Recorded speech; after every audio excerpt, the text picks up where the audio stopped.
إيه اللي يخلي حضارة عظيمة زي الفراعنة تيجي من آخر الكون عشان تبني الأهرامات على أرض مصر بالذات؟ صلي على النبي واشترك في القناة ويلا بينا نبدأ. الحكاية بدأت من زمن سحيق في مجرة بعيدة. كان في جنس من الكائنات الحكيمة وصل لأعلى مراحل التطور. الكائنات دي هم اللي التاريخ هيعرفهم بعد كده باسم الفراعنة. كانوا بيسافروا بين النجوم، بيدوروا على كوكب يكون مركز للطاقة الكونية، مكان يقدروا يبنوا فيه أعظم مشروع ليهم. وبعد بحث طويل لقوا كوكب الأرض، وبالتحديد أرض مصر، نقطة تقاطع خطوط طاقة كونية جبارة.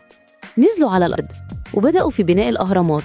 ما كانتش مجرد مقابر، دي كانت محطات طاقة عملاقة، أجهزة بتجمع طاقة الكون وتخزنها عشان تساعدهم في الحفاظ على توازن المجرة كلها. لكن معاهم جابوا مساعدين ليهم من البشر، علموهم أسرار العلم والفلك، ودول كانوا